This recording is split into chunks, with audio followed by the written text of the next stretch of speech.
quickly check if it's actually live on LinkedIn because this was a major issue last time. You know that scene from Peaky Blinders? It's just myself talking to myself about myself. So you see yourself on multiple cameras. Exactly. Okay. Jesus Christ, I hope this is not happening again. It says on LinkedIn the event will start soon. There's always like a delay. Keep in mind. Yeah, I know. I can see on my side like how it looks. Okay, it just went live. Looks like. Done deal. Okay, cool. All right. Well, I'm glad my partner in crime, Riverside, who's been my partner in crime for the last almost 2 years, is not failing me today. And guys, I am so excited to have Vuk here. He's my last live of the year. That's why I'm wearing this silly hat. But I thought I would celebrate.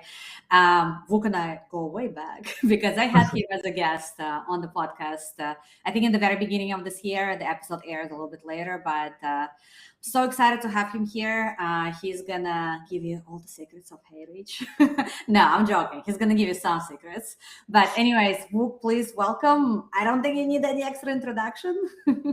No, thank you so much. Like I look forward to the episode too. It was about time we do it. Christmas hat and apparel is obviously a nice touch, and yeah, happy to do it again. Awesome. So the conversation today is not going to be about growth hacks or tactics. I think HeyReach is already doing really well on that front. What I actually wanted to understand today is something a little bit subtler. And full disclosure, well, you guys who send the questions already know what's going on. But for anyone who didn't send the questions, I actually received quite a few of them. And I was really surprised because most of you wanted to know about basically what's going to happen next versus how they got there. So I tried combining those questions with still a little bit of the like retro, the look in the past. So hopefully it is going to be very practical for everyone. And from my side, I think when a company is past survival, basically past early product market fit and revenue is no longer the existential threat, like what actually becomes hard? What are you optimizing now? Speed, quality control, alignment, optionality, you name it. So what is basically the biggest pain for you right now, guys? Beyond all the flash announcements on LinkedIn. Yeah, so shout out to the audience, like they know, to your audience, like extracting ROI in a very precise way. So I like that.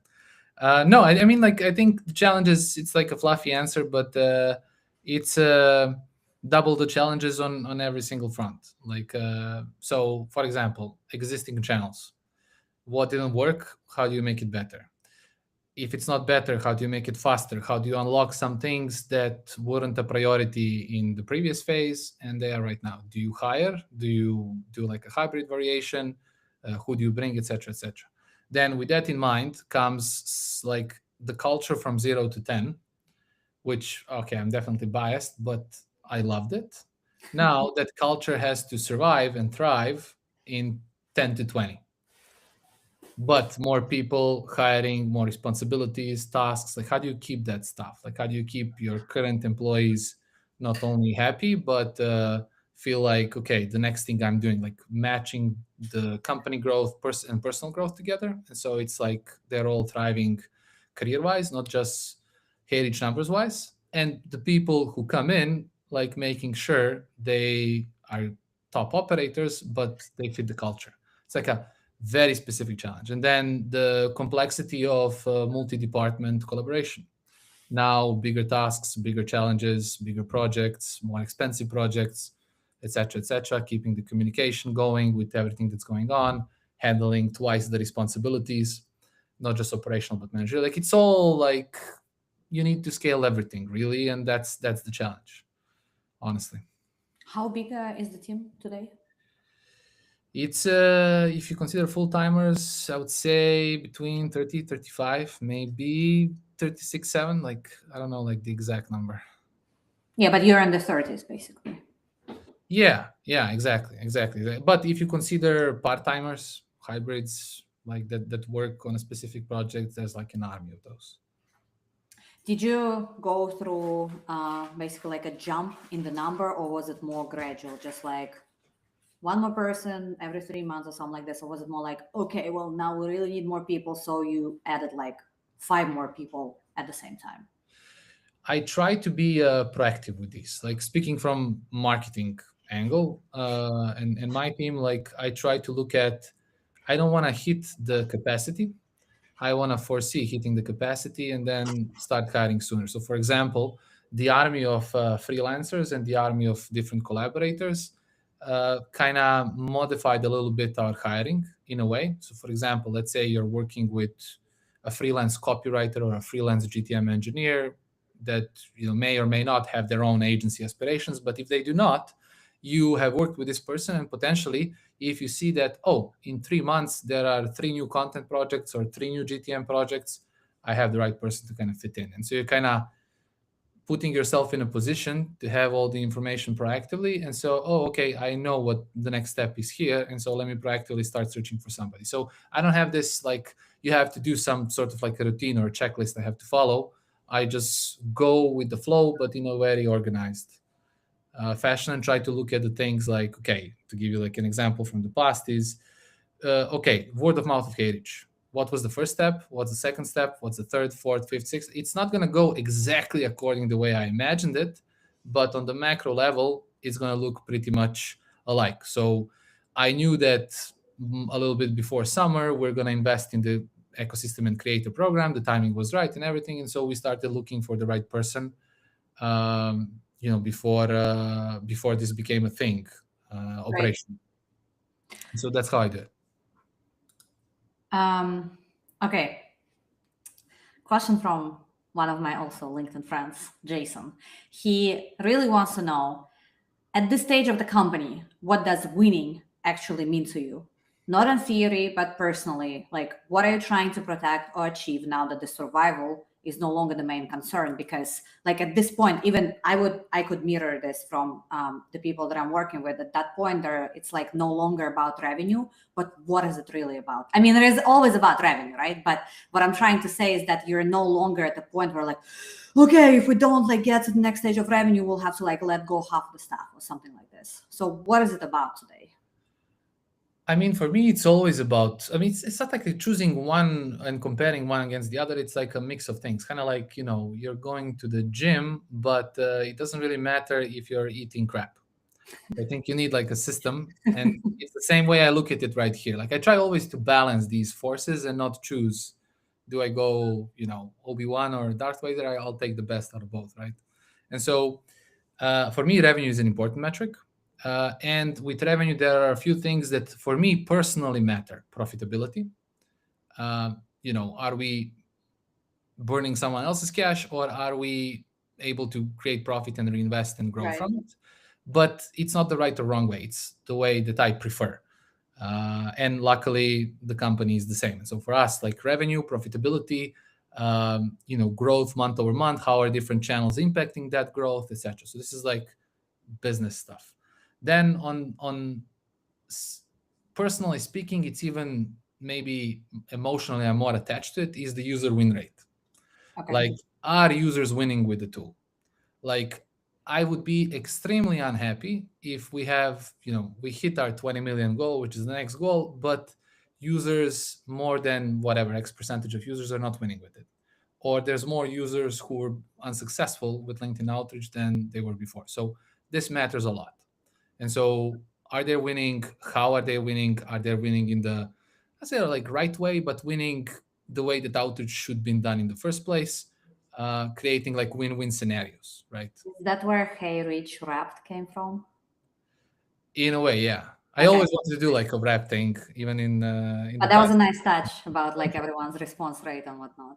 Yeah. So I think like it's giving people some, flavor of where they started, where is that, and things like that. And so what are the things that we can do to make not only the product and the features better, but make them feel like, they're always, we talked about it in the previous episode, like they're always the Batman. Right. And so how do we create this Batmobile or Robin or whoever that's going to help them do whatever they need to do? And then the thirdly, and objectively very, very important thing is the happiness and drive, motivation of people in my team, and not just my team, in the company. Like those are the three things I look at, holistically, but they have to go together. Like I can't just focus on one. It has to be all three. And my happiness and my motivation and where my career is kind of going is also attached to the third one. So that's what success means to me. Like I can't have, it's like, do you want to be happy at a job or you want a high salary? I want both. All right, that's ambitious. It's kind of like, gosh, I don't have a good analogy. I want to say something about the marriage, but like the joke is not coming to me. It's like, you want a best friend, or you want the best lover, or something like this. Can I have both? No, I mean, it's just like, it's very, very ultimately, like I always believe, like there's no, HeyReach could have hit 10 million in a different way. This is not the only way to do it. And so, but this is the way it worked for us and the way that we wanted to do it, and et cetera, et cetera. But you also think it from the perspective of, okay, I don't know, like somebody from my team wants this promotion, that salary, whatever.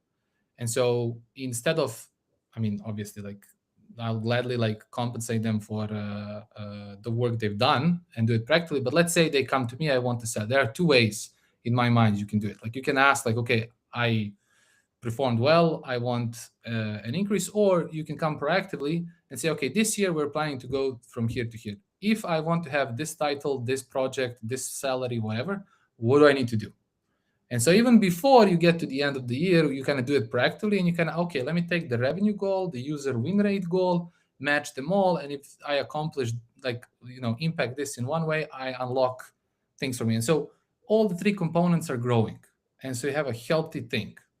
And that for me is what, I don't know, like constitutes a good company where it's fun to work at. Like there are problems every single goddamn day, but it's fun to fix them. You mentioned in a separate conversation that you think that the cultural alignment has definitely helped with that, because you guys are mostly like homogeneous team, considering like everyone's background. So is that the Baltic way? I think I dropped a comment like that somewhere on LinkedIn because I was talking. Yeah. No, I mean, it definitely helps that we are all, I think like all seniors are from Balkan, and culturally, we understand the way we communicate, what words trigger us, and stuff like that, and so it helps. But I think alignment is more like, are we all excited about going here? And do we think like there's another destination or a different route to that destination? And if we are, let's discuss it. And I think ultimately agreeing about this is what makes what made it possible for us to like kind of hit 10 million, because devs were creating features that our ICP wanted. I was promoting features, and my team obviously like that our audience wanted. Sales were selling, and so it kind of everything attaches itself together. It's not like a Balkan thing. I think, exactly. I think the Balkan thing just helps in communication and alignment, just because culturally, you know how we are in this part of the world. It's like, we don't need a lot of motivational pep talks. We don't need like let's all raw at the beginning of the team meeting. Like we want like jokes and trash talk and that type of stuff. That's fun for us. And like I said, we from that part of the world, we don't really need a lot of talking. We just need a lot of doing, really, which is doing it in, I guess, in a way that it's you can do big things and still be grounded about it. Again, it's not like I'm dissing the other thing. Like I like the other thing as well. It's just like culturally we are not, we didn't grow up watching that. Like it's very, very different. And so I feel like it helps. And so potentially, let's say that now different cultures live in HeyReach in terms of where people come from. I had that before. And so it's another interesting challenge. It can definitely work. You just need to figure out what's the common language. So you speak, I don't know, like Russian, I speak Serbian, but we speak in English. And so, how do we like communicate and do it in a way where it benefits? Like we personalize the communication so it kind of works and clicks. That's the challenge. All right. Next question might be a little sensitive, and don't feel obliged to answer it, but I received it several times in different variations, so I have to ask it. So everybody is recognizing that you guys are being vocal on LinkedIn, both about like positives and negatives, both you and Nick, and other people in the company, Nadia, I think, right? You're the head of sales. So, so beyond all of that, everybody wants to know what is the thing that creates the most friction inside the company right now, or in different words, where do you feel the most drag between effort and outcome? I don't think there was a lot of these, like that type of a friction between us. I think friction for us is friction, more like negotiations in a sense. Like, what do we deprioritize right now? Okay. And so you might come. We had a very intense 3-month period right now. It was like back to back to back to back promotions, really. But because of those 4 promotions, 3 very cool things had to be deprioritized. And so some people might be not that thrilled more than some other, and they might raise a question. So it becomes, okay, we are pitching ideas and we have to make a choice. And so it's not necessarily friction, it's exchanging information between one another, or between all of us at the call, so everybody understands, okay, emotionally, I very much want to, I know this project will benefit, but objectively, I understand that this project will be even better if first we launch this, then this. And so, how do you communicate that in a way that everybody feels objective? Because sometimes you might have a scenario where 4 people are wrong and 1 guy is right. And so, how do the other 4 realize? Because if 1 guy is thinking to do something and 4 guys are thinking about doing something else, it's like, okay, maybe I'm mistaken, because if all of them believe this is the right way, maybe they see something that I don't. But sometimes they are right, sometimes they are wrong. And so, how do you navigate this subjective communication, and how do you make sure that you extract the right information? So it's not like, we should build this feature because I talked to 2 users. I have to talk to more users, or I have to analyze stuff. I have to look at the reports. I have to look at different things, and then think about it. Sometimes gut feeling has, in different situations, obviously, a bigger impact on that conversation. Right. I've done this myself the entire life, and I know that if we build this, nobody has built it, so we don't have a lot of data. But why should we prioritize if this is the case? And so there's different scenarios, no one size fits all recipe. And most of the conversations where we, let's say, disagree at first, or are benchmarking different initiatives or priorities, this is where we were, I would say, very, very motivated to handle these as much as as objectively as we possibly can. Does this go back to just trusting each other? Basically, if one person saying, Vuk, you need to fucking trust me on this, like, I don't have the data to back it up, but I just feel it, and like, we have to go with it. It depends on the pitch. Okay. Depends on the pitch, and on the other side, depends on the interpretation from the other side. Like, I think it's making sure that the right messages are kind of communicated, because, like I said, there's like hundreds of different scenarios. Like, let's say your gut feeling was wrong 3 times in a row, but you're right the 4th time. We don't know that you're right yet, but let's say you're right. And so, how do you communicate? And so, I think, like, if everybody in this situation thinks about, okay, what can I do to make this conversation better, instead of always giving feedback to the other person, it's where you kind of say the things become more collaborative, and everybody has their guards down, where we're kind of speaking and not being annoyed because of the something and stuff like that. I think there's a lot of emotional intelligence in these conversations and social skills, and this is where there's no perfect. You're always like chasing the perfection, but you can never really hit it. That makes a lot of sense in like different domains of life, I think. Yeah, of course you trust your teammate, but it's not only trust of the teammate, it's trust of, should this be a priority? And even if it's like a mistake, how fast do you realize? If it's like a marketing initiative, it's more easier to fix than if we decided to build one feature over the other. It's a different cost, right? Trade-off cost.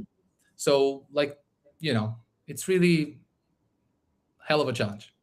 Did you ever, or have you ever been in a situation where you needed to have like an external opinion, maybe bringing people in to say, you know what, we're not sure where to move because there is like, we cannot get to a cohesive agreement inside, so let's ask somebody from the outside? At HeyReach, no. So far, no. In my personal career, yes, a couple of times. And in one startup I worked at, we had external opinion because there was disagreements about the GTM motions and stuff. What do you think is a bigger risk for you right now, guys? Moving too slowly or moving too fast in the wrong direction? Wow. I would say moving slow.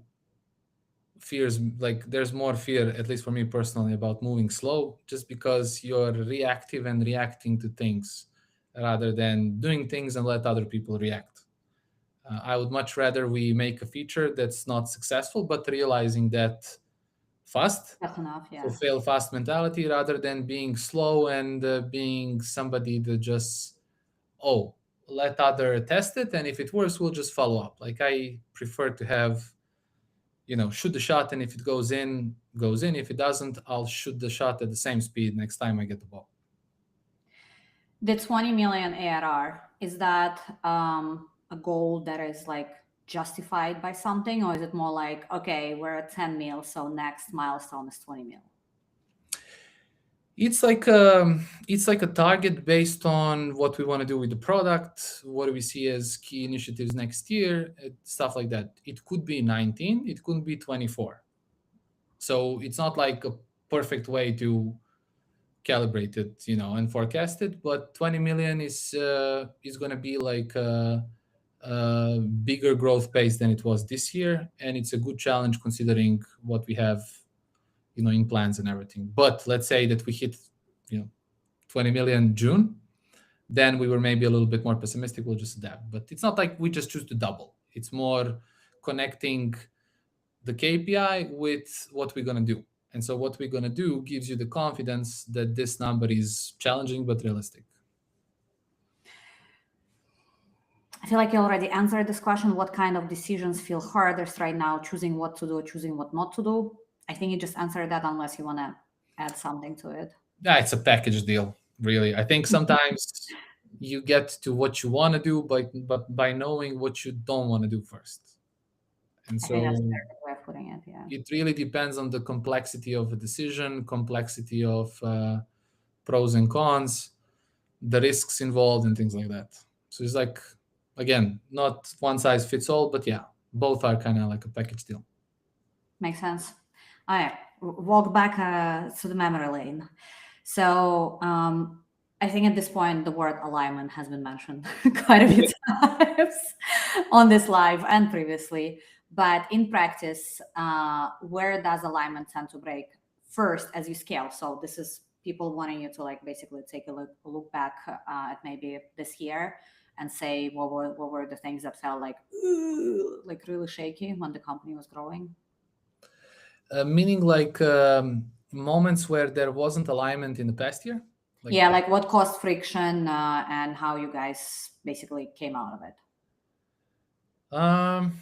So last year specifically, I think it's on the individual level. Let's say when a person hits, a brick wall, explaining to this person in a way where you don't show them, X marks the spot where you need to go, but you show them the direction, and they have to figure out the X just because you want them to have the ownership. So balancing those forces for me, in some situations with team members, and probably them balancing it with me, vice versa.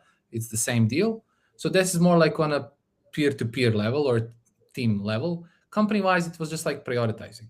And it's always the same case. Like it's the exact same question in every phase. Like what do you prioritize, and how do you, kind of play it out in the industry, and why do you think this is a better thing to do right now than the other? Because there's always like something you have to sacrifice. It's I live for a situation where my the size of the teams or the budget that they have will give me no limitations. There's always something. Every marketer's wet dream. Yeah, there's always like something. And so even though like if you have all the money, you might not build it. You don't have a lot of people to build Right. it, or you don't have a lot of information, or maybe it's too early for the technology. There's always like something that you have to take into consideration. And then once you kind of nail, oh, I want to go here and not here, alignment is fixed, and we're all at the same page. Now this creates a different issue, new feature in terms of complexity. How does marketing position it? How does sales price it or sells it at the call? To different ICPs. For customer support, making sure they understand all the dynamics and all the scenarios, walking in the user's shoes, and how to explain or help users be more successful. For success, same thing as for sales, just with existing user base. So it kind of translates into these mini challenges that if we solve them all together, the main challenge kind of gets accomplished. And so it's alignment at first, and then sync and cross collaboration at phase 2. So it's really like creating the whole system, not just like treating it as disconnected little piece of. Yeah. If you miss sending some information back to your teammates, and you do it once, then it becomes a habit, or you're too busy. There's like always like some reason that's not a bad reason per se, but it's still a wrong decision. Human reason. It creates a snowball effect of communication gets missynced. And say you have an unclean CRM, and you have outbound and inbound led motions. And so now maybe there's different people handling it, or there's like a lot of campaigns to begin with. And so you start duplicating outreach. You haven't set exclusion filters correctly, or people are manually, even without any tool, reaching out to the same lead. Like it creates a lot of different situations. Right. Or you have a team of people that all have insane amount of ideas. You work in sales, I work in marketing. I give you a sales idea, you give me a marketing idea. Let's make sure that this idea reaches the right people. And so it's not always let's do everything ultra mega fast. Let's do it fast, but let's do it also as right as we possibly can. So that communication, and considering the volume of information that's coming in as you grow, how do you navigate that is a mind map of its own. That's for sure. All right, last question for the walk back on the memory lane. Looking back at the last 6 or 12 months, what's something you underestimated at that stage? Something you thought would be simpler, but it didn't turn out to be? Good question. Let me think. What have I underestimated? In terms of channels, not a lot, honestly. And I don't want to make it sound wrong. I think it was planned correctly. What I may have underestimated is personally, definitely, how efficient can I be? I'm not that efficient as I thought, considering that the work just kept increasing and increasing. And so I could have foreseen some of the situations, or potentially I could have started with ads sooner. Like there's been potentially momentum. I could have done some things, to forecast and started a little bit faster than I originally did. But luckily, no big mistakes or miscalculations. Everything more self worked. When I opened the roadmap and the business plan for 2025, this was the first time I think ever that as a company we kind of more or less forecasted everything here and there. There were some vibrations, but more or less it was the pathway. It was more like in terms of efficiency and the ability to handle all the things at the same. So I had like channels that I was handling nice, but I had some channels that for some reason the formula was different than in these channels. And I would like to change that like a lot now. And that's maybe my my answer to that question. What do you think enabled you to have this, more or less accurate forecasting? Very, very deep connection with the space. Okay. Understanding that ICP, and then exchanging information between different departments that ultimately, what has been mentioned on demo calls, like why are these deals converting better than those deals? Like what was done by competitors, direct and indirect? What do users want? Where is the industry going? foreseeing the potential of, for example, some integration partners before we integrated and stuff like that. So I think like we just understood very, very well what users want to do with their GTM funnels, and we're able to, in a way, build it with them. I think that's what allowed us to choose some features better than the other. It's by far not the perfect record, but it's a positive one. So I think everything starts with your ICP preparation. How good are you at walking in their shoes? And then how good are you at segmenting information about the space in ICP that gives you an action point versus a piece of information that's useless? So if you cut the noise to get to this information, and then those bits of information, they transform into a clear action point for different people and departments. All right, we're going to switch to the Q&A. Let me, some question immediately. Which country are you discussing about? Because I realize the country also makes a big difference in how a business is implemented. I think maybe somebody joined a little bit later. So we're talking about the Baltics. Vuk, do you want to add anything else to that regard? No, it was like just the Balkan talk and I guess the cultural component, not so much for the, let's say, particular industry or particular like country and stuff like that. Yeah, I think this is truly like universal, but I do believe that you guys have really like implemented it in a way that is commendable. So Baltic way, not Baltic way, but I think you did it in the Baltic way. Next question. Well, this might be a very quick one. How do you avoid confusing momentum with progress when things are moving fast? Confusing momentum and progress, but define momentum for me. I have no idea. Jeremy, do you want to expand on that? But as I understand this, I guess momentum is just, staying busy and feeling busy versus actually making progress. For me personally, that's what I say to all of my clients. Is the money there? Like, are you making more money? But obviously at different stages of the company, just like you said at the very beginning, it could be something different, could be profitability, margins, etc. So do you want to expand on that, or do you want to move to the next one? No, I can try to answer. Just want to make sure that I understood the precise like difference, and because there's probably like a situation that's going on in his world based on which he used the momentum and progress. But for me, it's the revenue goal. It's sometimes tough to know how some marketing channels influence it directly, and so your ability to break down for the channels you can break down in the first place. So for example, for me, it's like number of paid users, number of free trials, conversions, and where are these free trials coming from. But I can't do that for all the channels. Attribution still remains like, what was that scene from Matthew McConaughey, like a fairy dust. It doesn't really 100% exist for some channels. And so to give you like a situation, let's say you have a situation where there was like a user that first touch point with the company was they saw a LinkedIn post or signed up for a free trial or something, but haven't converted. Then they see my ad and they convert. Which of the channels would you attribute this win to? Do you give it to the ad because it's how they converted, or do you give it to the fact that word of mouth brought them and that's how they've been in your retargeting funnel in the first place?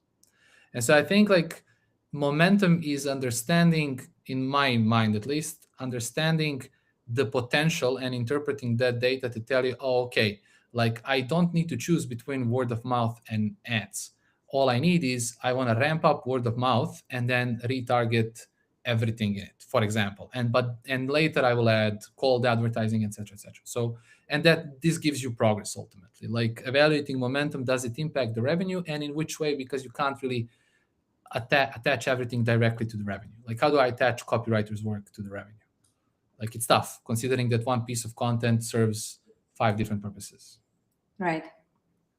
Oh, the next question I think is probably the most popular one, but I actually have never asked you about that, so I would love to do it now. How do you deal with or avoid burnout? I know you talked about like cases of Red Bull. That's the dev stuff. They do Red Bull, but no, I mean, I honestly don't think about it. That's my. It's That's like about to quit, okay? it's like there was a thing when I was like younger. I believe that I sound like I'm fucking giving like a pep talk, but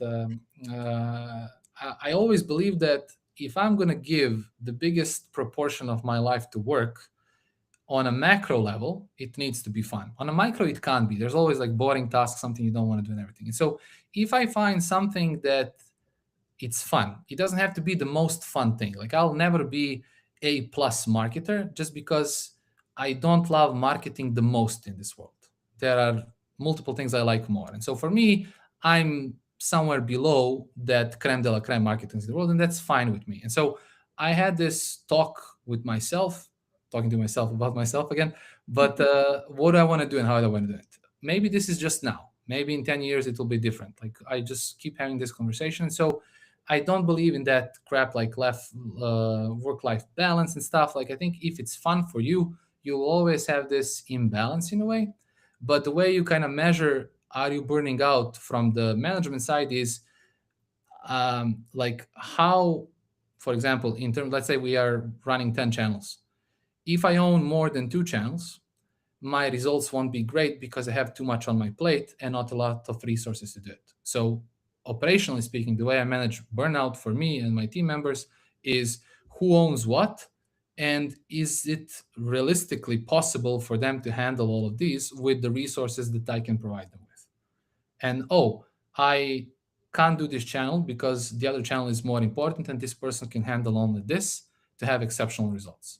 And so that's the way I kind of prevent them feeling maybe not burned out but overwhelmed to begin with, that eventually leads to the burnout. But in terms of like work life burnout, I never had that. Like I had situations where I'm pissed or angry or disappointed in myself or whatever the case may be, but I always looked at it as okay, no panic, let's understand, let's assess, do I still want to do this? Is this the company? What I did wrong? Blah, blah, blah.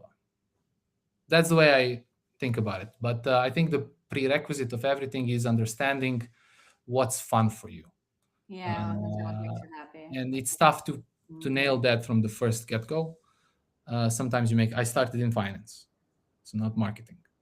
And after 6 or 12 months, I realized after a couple of internships that, okay, like I can't run away from finances, but it's not like something I want to do. Salary can be great, but, and I was young, obviously no family and everything. So to make this decision was easier, but there's like also the context of everything. So Right. I think you deal with it by having honest talks with yourself, or if you can't do this on your own, talk to some people, in your world that you trust, that can kind of give you some examples from their life and then adapt their recipe to your situation. I can definitely, how to call it, echo that. That's how I pretty much approach it, like in a kind of like dry way, in terms of like, okay, does this make me happy or not? Because you can tolerate something for a little bit, but you cannot keep lying to yourself for a very long time. You're just going to hit not just the burnout, but like the other side of it, depression. And that is a very dark place. Yeah. There's a difference between unhappy and depressed. Exactly. And there's also, I think, the component of you might be working in a great industry that you love, but you might be working at a different team, like the team that you dislike. Or you might be working in a great team, but in an industry that you don't have deep passion for, that prevents you to maybe go the extra mile. Is it like a work ethic thing, or it's more work romance in a sense like, oh, I like outbound, but I like fashion more. And so I will do good or close to great work at outbound, but if I do this at fashion, I know I'll be great because this is what I really, really love and enjoy. So Right. I think by understanding what's the challenge, you are able to create that next step. And I think if you do it in an objective and honest way, that's what kind of prevents burnout for you. But 75% of my work is like fixing problems. And if I'm going to do that, like I have to have some sort of passion for what I'm doing, or I'm just going to shoot myself in the eye twice. So, and that, ladies and gentlemen, hurts a lot. yeah. No, I mean, it's just the way it is. But I guess like it's my interpretation of it. like different people, different lives, different situations. Like you can't know the context, and that's why I always avoid being like Dr. Phil. This is just the way I deal with it. Absolutely. Um, okay, sorry, I'm just scanning questions. Okay, I'm gonna take the last one, and then I'm gonna add one from my side, and they're going to be like totally different, almost the opposites. So, someone from the audience wants to know what is the one thing, the potential blind spot that terrifies you now from 10 mil to 20 mil. And I'm going to ask you the exact opposite, like what is the most exciting milestone that you have coming up next? Feel free to pick, the bad one, then the good one. How do I respond to this without compromising my NDA? Okay, so I think the negative thing for me, the threat in a way is, I think we mentioned it at the beginning of the call, is polluting the culture, not being able to scale it. I lived through that motion a couple of times, before. And so for me, I feel there's a lot of responsibility on everybody in the company right now, especially managers, to make sure to not mess up hiring and not mess up how you treat your current team members and everything. I think if you create this mode of, I always been a fan of, it's my favorite movie in the whole world, like Gladiator, and that like strength and honor policy, that kind of that morale code that goes and echoes through the entire film. I think like that's the way I look at the culture. So for example, I don't know, dumb things, like even small things you do, it's like a snowball effect. Let's say that somebody is going through, I'm a diabetic. I'll give you like a realistic situation. We had a marketing call a couple of months ago, and for the first time ever, my sugar levels dropped on the marketing call. And when it drops, for me, I can't articulate my ideas in a clear fashion. And so it took me 3 or 4 minutes to remind myself, oh, I need to take something sweet. So it's not anything dramatic, but they are seeing this for the first time. And so they're like, okay, I tell them, just give me like 2 minutes, I'll be back. And literally you take a bar of chocolate and you're back. Like, it's fascinating sometimes when it happens, and you can clearly then communicate again. But 1 hour after the call, we finished the call, everything was great, and we did what we came to do. And there was like a vault delivery, so a package delivery of sweets, fruits, and everything with sugar from somebody from my team, with the personal messages, we need you healthy on our 10 million journey. A small thing like that you can do, that I was at first like, I was like, I didn't order anything, and somebody's like calling me, did somebody hack my app? Like what's going on? And you get it, and the guy obviously doesn't know. He sees the delivery and just delivers it. And then I got the message a couple of minutes later, yo, like just so you know, that package is coming, but it just came to the other. And so I think if you do this, like all these small things and big things, like let's say I don't know, your salaries are indexed in the USD. Like if the USD is slower but your person is living in Europe, do you as a manager keep an open mind to that? Like, do you talk with them about their career trajectories? Like, what's the next thing they want to do? Do you talk with them about the KPIs, or do you talk about KPIs and their personal growth? Vice versa. If I'm giving feedback to people, are they giving feedback to me? If we're hiring, how do we make sure that we're not just hiring A performers, but somebody that fits this, how do we call it, like creative chaos in our teams? Right. That's my, for sure, the biggest thing that I want to make sure it kind of just grows in the next phase, especially for the scars I have from the past. And what am I looking most forward to? So I think it's ramping up existing channels from marketing standpoint. I think it's the 2 or 3 things that we're kind of adding to the marketing mix that, like, I can't disclose them all. But for example, we started doing ads in October. I'm an organic marketer. For me, it's very personal. Like, I want to crack the ads funnel, and I'm very happy that it was profitable from the first month. And so now this means nothing. It's like first checkpoint. Like, okay, what's the second, third, fourth, fifth, and how do I make this ads thing kind of fun and don't make it into, oh, I like organic more than paid, which is one of the regrets I have also from the past. And then attaching a few other bricks to all these channels, connecting them together, and make sure that we hit 20 million. And then there are some very, very creative projects that wait.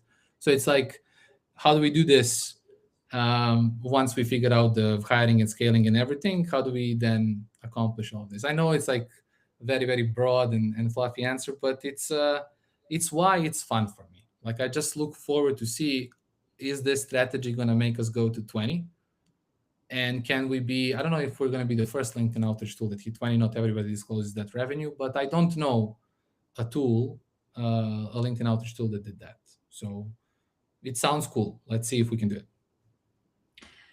Well, I think already you're not in a like ultra populated market, admittedly, because by the time I started using you guys, the only tool that we've really used by then when I was still in house was expanding. Like I had no idea something else existed. And the reason I can't remember, I think you like popped on my feed and then I was like, ooh, this looks like a really cool tool. And it's just like all transpired from there. But yes, I think you definitely entered the market at the really right time. Just like you said, there was a really good opportunity and you guys made the most out of it.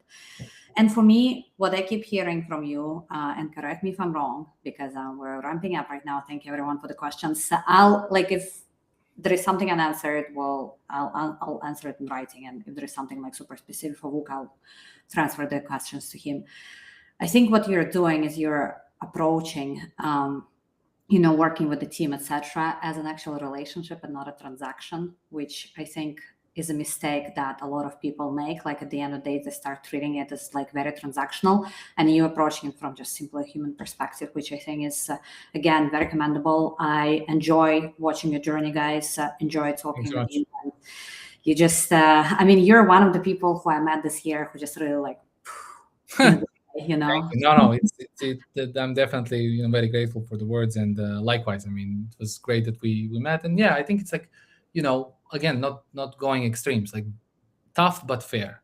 We are not transactional, but we're also not friends and family, which is also really healthy, because I feel like we all know how toxic that gets. So let's take the best out of both worlds, combine it into something, and understand that it will never be perfect, but just figure it out as we go, and make sure it's kind of somehow working. And I think it's luckily for me, I managed to surround myself and work in a company that shares the same ambition, and so for me that's awesome. But yeah, thanks so much for the kind words. Of course. Any parting words for people watching? Jeremy, if I miscalculated momentum and progress, DM me please on LinkedIn. And thanks so much for all the questions. I'm always like grateful for your attention. I know it's like, at least in Europe, it's almost Thursday evening. So just brick by brick, step by step, don't look back, and somehow it all works itself out at the end, I guess. I like that. Vuk, thank you again so much. Obviously, guys, you're going to get the recording, and I'm going to make you're going to get on the newsletter as well. If you don't want to watch the whole thing, you'll get the summary. And well, happy holidays, since we're only a few days away from that. Yeah, happy holidays too, and to everyone, obviously. Like, have fun and take a pause for the cause. Not too long. Fair enough.